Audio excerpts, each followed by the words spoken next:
All right, what's going on, you guys? It's your boy 360 Stacks in this thing, baby, representing TKOG. And today I'm coming at you guys with my first place undefeated Dragonmaid deck profile. I ain't gonna lie, it was not surprising that I that I won. I mean, if you guys have followed me for a while, you guys know anytime I'm feeling sweaty or I'm just like, you know what, I just want to win. If I'm playing for money, I'm either gonna take Dragonmaids or Shadows. It just feels so free every time I take these decks.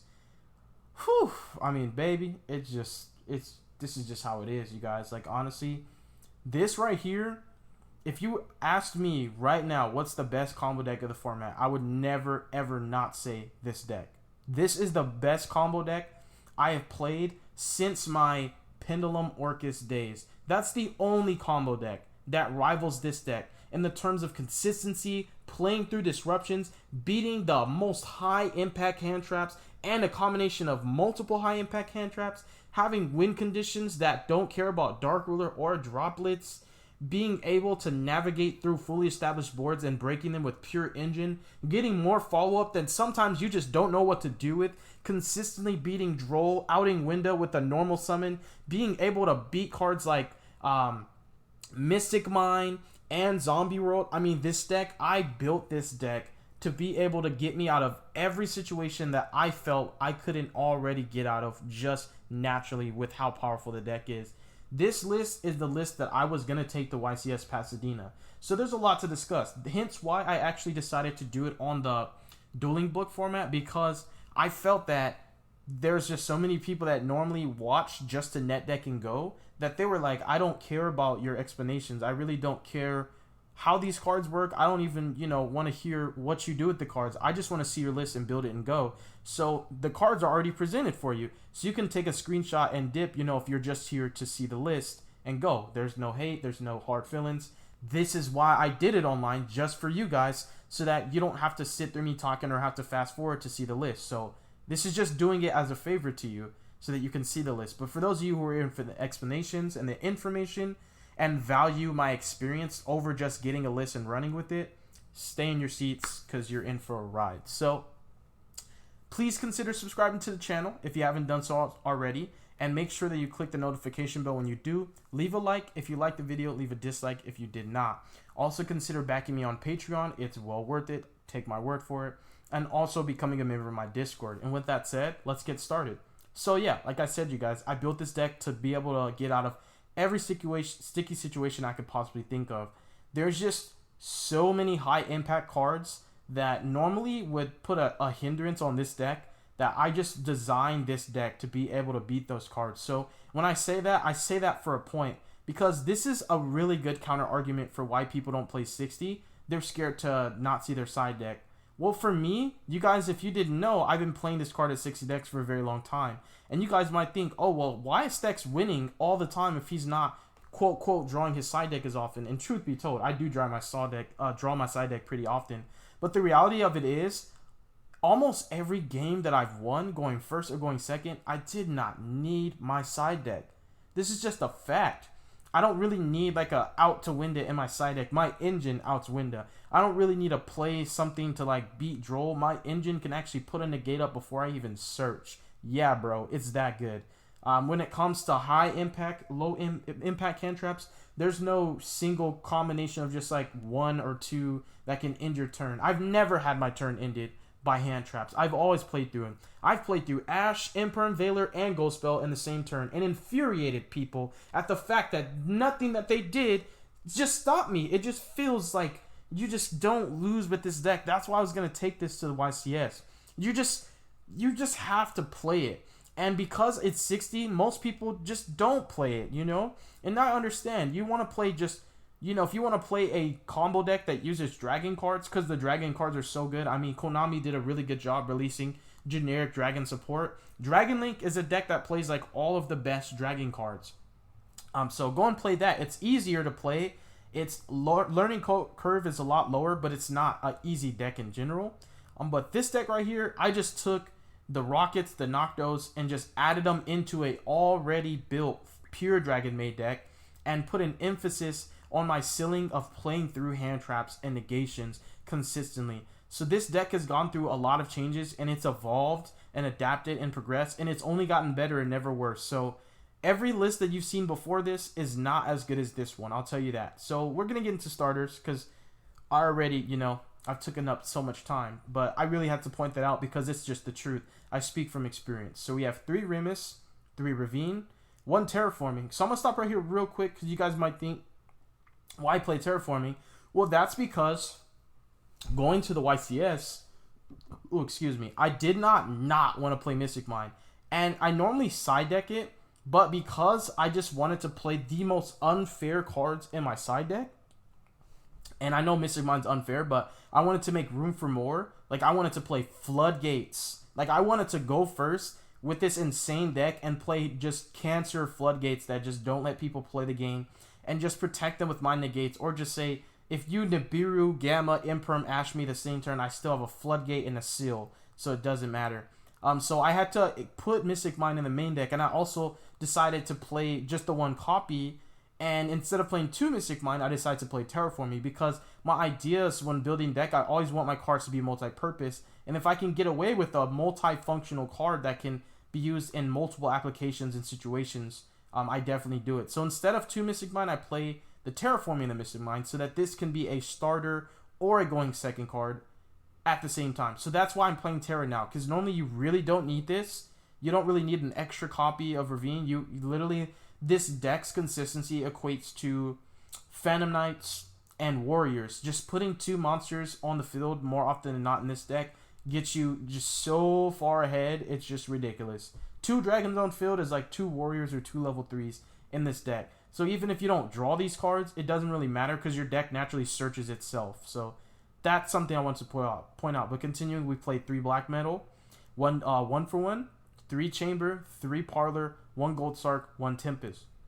So, yes, these other dragons under these and these quick launches are starter cards. They are starters in the regard that they are half of the equation. 1 of the 2 monsters you need for you to combo. But these are superior starters because they do stuff all by themselves, which makes them really, really good. So, the thing with the Dragonmaid cards, and this is why I did this online again, so that the neck deckers can just get the list and go, because I'm about to go in, you guys, because this was my YCS deck. This was what I was going to play at YCS Pasadena. Unfortunately, I'm not going, but this is the list. This is the list that I fine-tuned and put my best, everything that I could possibly do to circumvent any issue I would have ran into and stuff that I knew would occur. I put all of my work into the main deck and none really into the side deck in the terms of getting out of sticky situations. So, what did the Dragonmaid Engine do? So it allows you to access essentially what is another LP for this deck. So that in itself, Remus, even if you don't draw any other engine, Remus by itself allows you to see both your Dragonmaids and your Rocket cards. And at that, it gives you multiple follow-ups and multiple disruptions just off of 1 Remus. Dragon's Ravine is just like opening Remus, is just an extra step. But also at the same time, it allows you to combo better if something happens to Remus or Romulus, which are cards that people more often than not like to hand trap. And if you guys I'm just going to keep it a buck with you. There's not a choke point in this deck. There's not a card that you can hold your hand trap for and think that will end the turn. People always hit Romulus because they're naturally trained to hand trap Romulus as if it's a Dragon Link deck, right? So they're always hitting Romulus because they're thinking they're cutting off access to, the rockets and stuff. But you can have Ravine and Remus and all that stuff hit, and honestly, you can still access almost the entire deck. It's just ridiculous. What I like about these is they allow me to combo without a normal summon. They allow me to access my Dragonmaids and my Rockets without ever drawing them. So this is a level of consistency that is comparative to, like when I play my Herald of Perfection deck. I have 3 ofs that search 3 ofs that are searchable by 3 of, that are searchable by 3 of, that already is at 3. If that makes sense. Don't let it go over your head, because it really, if you understand what I'm saying, you'll get that. You don't have to draw anything specific in this deck. All you need to do is normally just summon monsters, and it will get you there. So this is really strong because, like I said, it doesn't need a normal summon. It allows you to see your entire deck, and it is the perfect bait for Ash, Imperm, and Valor. That's where those always get activated, especially Ash. People's Ash radars are just on alert when you say discard for cost. They just want to Ash. Is it correct? Let you be the judge of it. But like I said, there's no choke point in this deck. it doesn't have a choke point. From my experience of playing this deck, the reason why I say that is because there's never a time where my opponent holding a hand trap had a higher impact on stopping my turn or simplifying the board that I would make. I'm always able to navigate through them, and sometimes to a point where it's almost as if my opponent should have never hand trapped me because they didn't stop anything. Just because innately the deck just has access to so many ways to do the same exact thing that you can stop one part and the other part would do already what the first part was trying to accomplish, if that makes sense. So yeah, this is a really, really good part of the deck. Just opening Remus or Ravine into Remus allows you to get access to the Heretic, because now your Romulus just searches your Glow, and even if they hit your Romulus, it's absolutely fine because you've gotten so far ahead already. And this also is a way to beat Nibiru. So we're going to talk about high impact hand traps real quick. So opening Remus when you already have drawn Engine, like Remus by itself is full combo, but Remus when you have Engine, especially like a normal summon, since you don't need a normal for Remus, this makes Crystal Wing on your 5th summon. That means you already have an out to Nibiru before you even start like comboing. Then you make Romulus, and then they hand trap Romulus, and you're like, that is okay, I'm going to let that go. And you just keep playing. There's a vast majority of this deck, especially when it comes to combos, where there's a lot of cards that just don't have to resolve. Your opponent can stop a lot of them, and at the end of the day, when they hand trap you, it's going to start to feel like you're just trading 1-for-1 with them, as opposed to them stopping you from playing. They're really just like, it's like activating Dark World's dealings without drawing. It's just like, I play a card, your opponent hand traps it, and I keep playing. So it's almost like I'm just making them discard cards. That's just how powerful it is. But continuing on, we have 3 black metal. So yeah, like I said, this outs Nibiru. So that's important because the next cards I'm talking about are going to help you to play even better through certain hand traps. So black metal is a good normal summon. It does help to play through draw a little bit better because you get multiple searches that are imperative before your opponent can draw you. What the big deal with black metal is that it's a 1 card that puts 2 dragons onto the field. It also allows you to open multiple normal summons and just access those because of Red MD. And on top of that, it's a really good bait. People hand trap Red MD. People will imperm my Red MD and I'll just extend and keep playing. So there's like a lot of these cards where your opponent just thinks that by hitting them, it stops your turn, and it just doesn't. And I'm also playing 1-for-1 to give me 4 honorary copies of black metal, so that I have black metal in extender form and black metal in a normal summon form. Now, we're going to talk about these Dragonmaids right here. So Chamber is a 1-card starter, as well as Parlor and Goldsark, because you can banish Tempest and search your Parlor or your Remus. So Goldsark's a 1-card combo as well. So Chamber allows you to out Shaddoll Winda. So we're talking about high impact interactions. Chamber and Parlor also. So like, I've done this a lot, and it's so funny when it happens. Chamber is, when you have access to Chamber, you can let your opponent kill Shao and just bring Shao back in the battle phase. You normal summon Chamber, when I've done this a lot against Dragoon decks, and I mean a lot. Like, I'll summon Chamber, they'll let it resolve, I search Changeover. I activate Changeover, they have to negate Changeover because I summon something that's bigger than Dragoon. Then I use Changeover as a graveyard effect to bounce her back. And then I've essentially traded with the Dragoon and kept all of the value off of the normal summon of Chamber. And essentially, I really did actually go +1 while baiting Dragoon and still making Shao anyways. So yeah, you guys might not think that, oh, it's good to hand trap Chamber, but Chamber and Parlor are essentially going to access a majority of the same cards. So these normal summons are valuable in the sense that they can out cards like Winda. These cards can force Dragoon, whether your opponent likes to or not.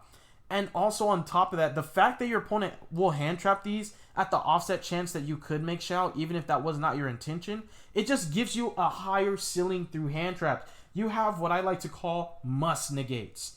Even if your opponent doesn't like to, even if they're like, I just wanted to hold my hand trap for later, they don't have a choice, because if they don't hand trap this and you do make Shao, they're going to be really salty, and then games 2 and 3, they're always going to hand trap these because they don't ever want that to happen to them again. So these are a lot more valuable than they look like on pen and paper, because normally you just say, oh, this can just summon like your Shao or any high level in battle phase and search your spells and traps, but no, it does so much more.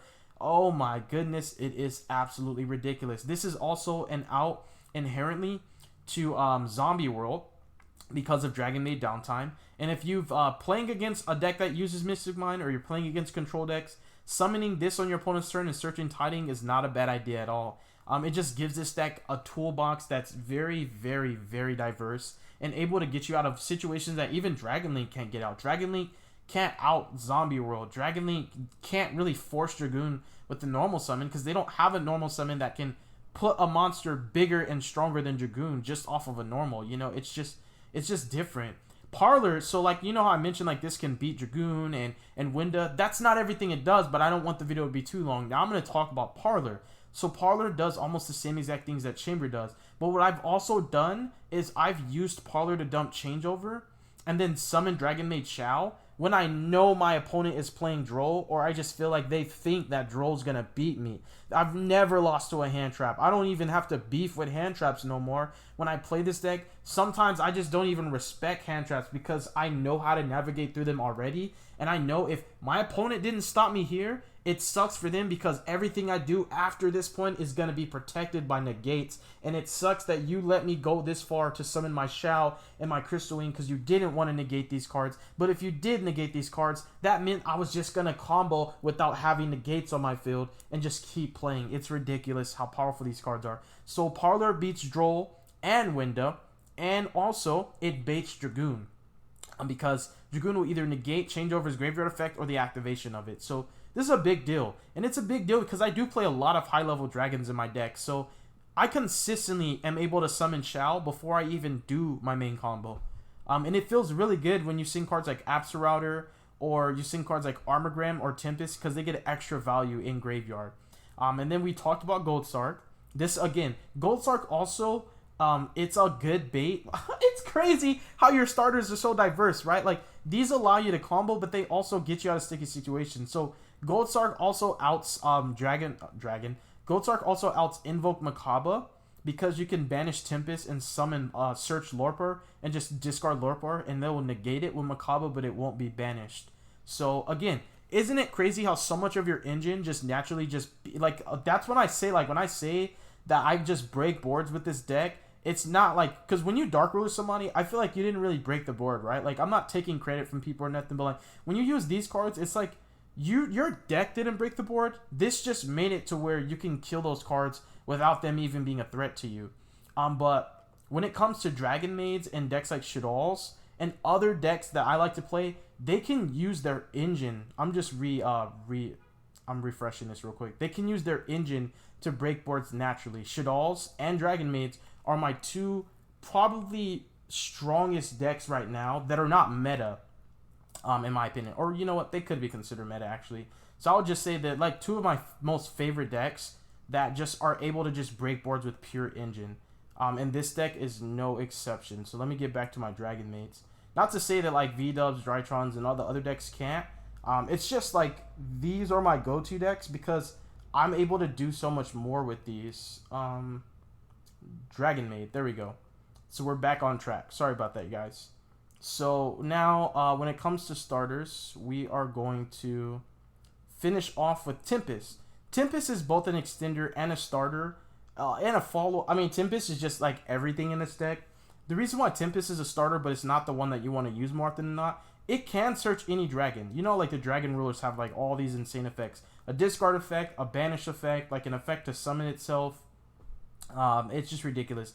The thing with Tempest is, like, there's a cost, so if you are trying to trade with an Ash, do it. Because I'm telling you, your opponent will Ash a discard for cost every single time. They won't even think, oh, what if I hold my Ash for Romulus? Would that be better? Nah, bro. They're going to Ash the discard for cost. So, Tempest can search any dragon. You can also banish Tempest and search any wind dragon. And also, summoning Tempest, when you're summoning boards that are already insane, makes it to where Tempest has a lower chance of being killed. So that way Tempest will return to your hand, and it becomes a follow-up in the form of either being a body on field or its hand effect to search a dragon. And then your next turn afterwards, you can use its graveyard effect to summon itself back, and then it'll get bounced and then return to you. And on your next turn, you use this effect to search. And then the turn after that, because you can only use one effect of these, even though they have a lot, you can only use one. You guys get what I'm saying? You can cycle your engine with Tempest. This card, if it was at 3, I would play 3 of it in this deck. I would just find space. So it's a starter and an extender, and it's really good at that. When you play this deck long enough, you'll learn that you can beat everything in the meta, and you'll also realize that there are hands that people will draw if they were playing this deck as well, and they won't even do the same stuff that you would do, and their inboards will look like a joke compared to yours because This is a really, really complicated and intricate deck. Being that there's so many options when it comes to piloting it, and your inboards can be so diverse, and because you have so many decisions that you have to make, and at that, there's so much you have to do in the process. There's a lot of summoning, searching, and there's just so many effects you activate that more often than not, you will have what's called decision anxiety, which naturally just means you just really don't make the right choice even though you thought it was. So this is not an easy deck to pilot. I will say that. But when you play this deck long enough and get the experience, you will just, you'll feel unstoppable. I'll say that because when I play this deck, I'm not scared of nobody and nothing. I don't even care what it is, what floodgate, you can't play Yu-Gi-Oh card. It doesn't matter, bro. And then finishing up, we have 2 Tracer, 1 Recharger, and the nerfs as far as starters go. Now we're going to talk about extenders.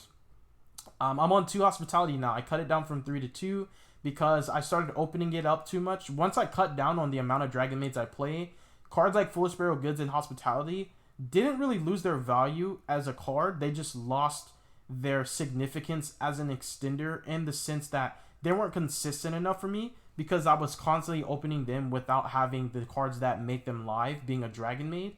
And I didn't want to start playing more Dragon Maids so that I can fit more of those cards. I just took the situational cards out and put in more cards that were standalone that can do things by themselves, if that makes sense. I will say, when it comes to Nurse and the snowballing with this deck, if you guys have played Dragon Maids, you should know already how much you can do with just 1 Nurse in this deck when your grave's loaded. Like the Nurse in the chamber in the hospitality in the parlor into tidying. You can go +4 or +5 like every turn, excluding being able to generate an advantage on each standby and everybody's battle phase. You get like 5 main phases in this deck. I mean, when it comes to advantage, there's not really a deck that can out-resource you. Not Flunders, not Strikers, not even Shaddolls. I know it's unfortunate, but it's true. Shaddolls can maintain their advantage a little bit better because their recyclability in terms of recycling their extra deck is a lot better.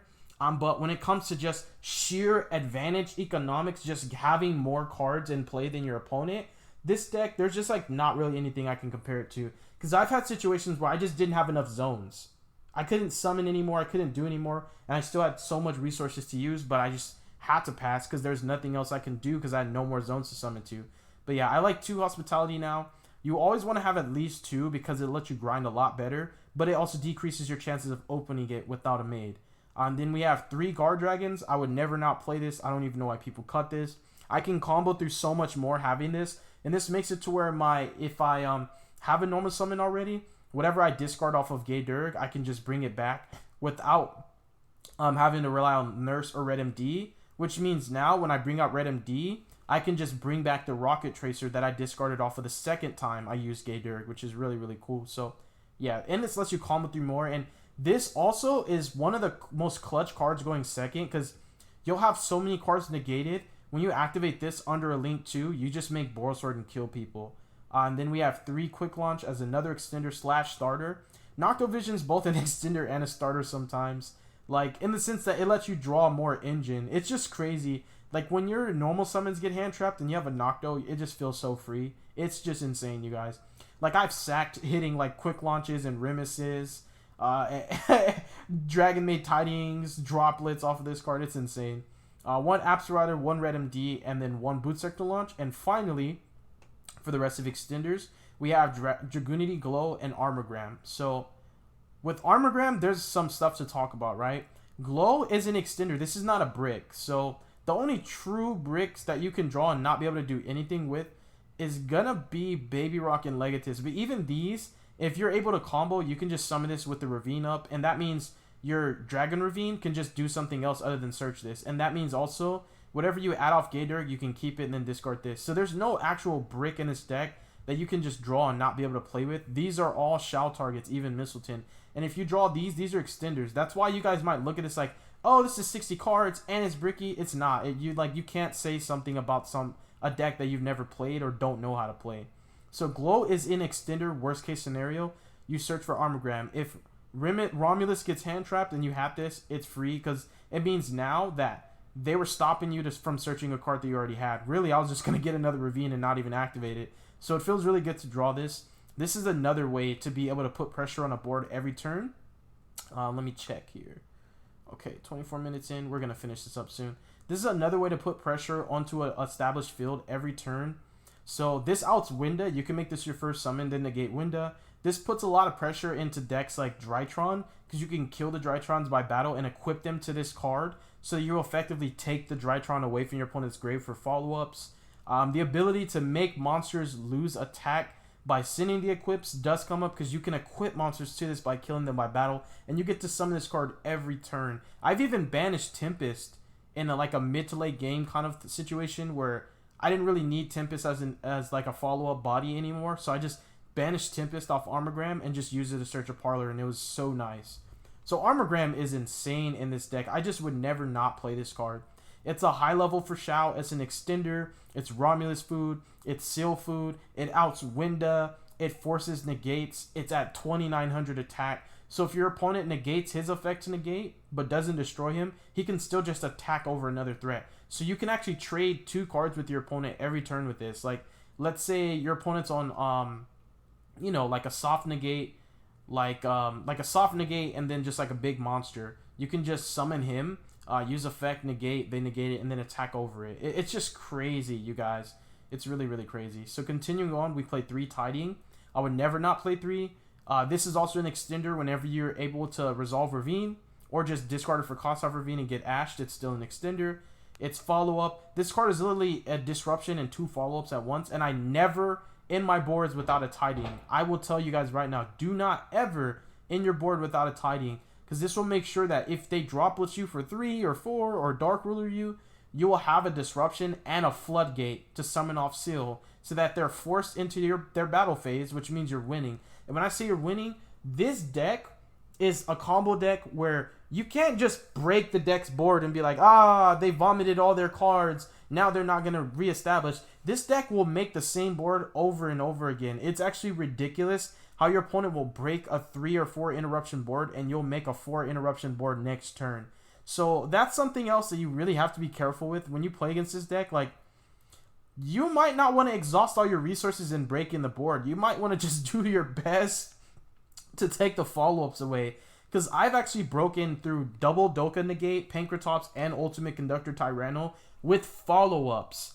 I was actually on top deck mode, and my graveyard just had that much advantage. Well, I did have a Hospitality I searched off Chamber. But yeah, I was able to break, and I've done it against Dragon Link too.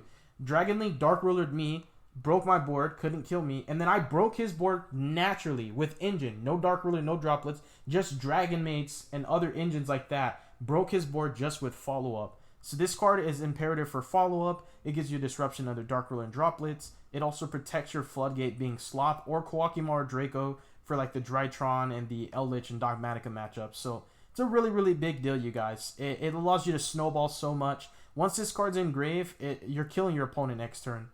Changeover, Tidying, and Downtime also are really clutch, because I'm getting to going second cards, and they're really, really cool when it comes to Mystic Mind. So we'll talk about that a little bit. For the rest of the engine, 1 Earnest, pseudo extender but not as strong. Larper, this is a going second card. It'll bait soft stuff like Borreload Savage and Invoke Macabre, things of that nature. I mean, heck, you know what's also crazy that I forgot to mention? Your Dragonmaids can trade so well with Apollousa, because you can actually go Dragonmaid. Like, people have done this. It's so funny. You go normal summon effect, they negate Apollousa. You go Striker Dragon, they negate with Apollousa. You attack over Apollousa. It's so dumb that they do that. Sometimes I'll even go normal summon effect, they negate with Apollousa. Then I'll go battle phase, start a battle phase effect, they negate with Apollousa. Main phase 2, go Striker Dragon. Like, it's just crazy, you guys. Like, even Apollousa doesn't really do a lot depending on how you open. So I would say your deck can play out of almost every situation that would normally just be a choke point for other like combo decks. But it just depends if you open those cards or not. You can out Winda, you can beat Droll, you can beat Nibiru, you can beat 3 low impact cantraps and a high impact in the same turn. You can deal with There Can Be Only One and Mystic Mind and Zombie Road. It just depends if you open the right cards, which is what I'm going to talk about when I get done with this engine. So 2 Anagrams, 1 Sloth. I always main deck at least 1 Floodgate off of Seal, so that Dark Ruler and Droplets don't take all my interruptions. And then Mistleton, Baby Rock, and Legatus. You can draw these in still combo. There's no brick that in this deck where you just... It's like a true brick. like you draw it and you can't use it. You can use these in different sequences. These make Shao. This is now means Dragoonity Glow is going to search Armogram. This means you keep what you search off Gator. This means you search something different off Ravine or send something. And then the going second cards, Dark Ruler, Droplets, Talents, Mystic Mine. And the Terraforming, that's a starter, is also going second card. And when it comes to Mystic Mine, your downtime, your changeover, and your tidying, because they're constantly removing your monsters off the field every turn, you can keep your opponent under the Mystic Mine lock for a really long time. Downtime, tidying, and changeover also help you to play better through floodgates. Like Rivalry, goes in, and there can be only one. So you can beat everything. It's crazy. It's actually insane how good this deck is. You can keep your opponent under Mystic Mine for a long time. It's just insane. This outs all the floodgates, every floodgate that matters, including Zombie Road and Mystic Mine.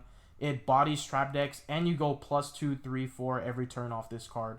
Extra deck, we have Shao, 2 House, 1 Furious, 1 Savage, 1 Crystalwing. Scarlight for time, I used to side deck it, but now it's in the extra, because I'm just playing a bunch of unfair cards in my side deck now. We have Gator, we have Heretic, this is the LP that I'm playing, 2 Seals, 1 Romulus, 1 Striker, 1 Pisty, and 1 Sword. This really hasn't changed that much, except I'm not playing Dragoon anymore, because I started getting more, I basically just gained more and more experience and learned how to better beat Droll and navigate through hand traps. The longer I play this deck, it's like I'm a Saiyan. The more I get beat up in battle, the stronger I get.